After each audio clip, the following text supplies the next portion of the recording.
जळलं लक्षण. काय तर म्हणे नागोजी बाबांसाठी 5 पक्वानं करा, तेही झटपट. मी काय यांची दासी आहे की बटीक? सगळी मरमर मीच करायची, स्वयंपाक पण मीच करायचा, ज्याच्या त्याच्या जिभेचे चोचले पण मीच पुरवायचे.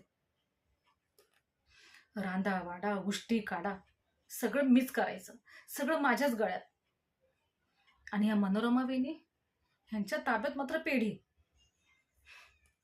सोन्याचं तर इतका हव्यास आहे ना, की वर जाताना सुद्धा सोनच पांघरून जाणार आहेत की काही कोण जाणे. बर, घरातली सगळे दागिने यांच्या ताब्यात, माझे दागिने देखील यांच्या ताब्यात. असा जळफळाट होतो ना माझ्या जीवाचा. पण काय करणार, माझंच नाणं खोटं आहे ना. आमचे हे आमचे हे जर चांगले असते ना, 4 चवळ जर मिळवत असते ना, तर ही बघायची वेळ आली नसती.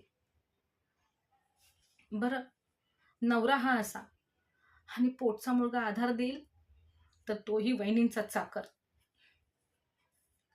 काय करू समजत नाही. बरं, देवाला हाक मारायची सोय नाही. या घरामध्ये विठ्ठलाचं नाव घेण्यास सुद्धा बंदी आहे. वत्से, बाई कोणीच नाही ग तुझं. आता दिगूची बायको आली ना, की मी मात्र ऐकणार नाही. माझ्या गळ्यातली सगळी कामं तिच्या गळ्यात घालणार, सोडणार नाही. बस, लय झालं आता.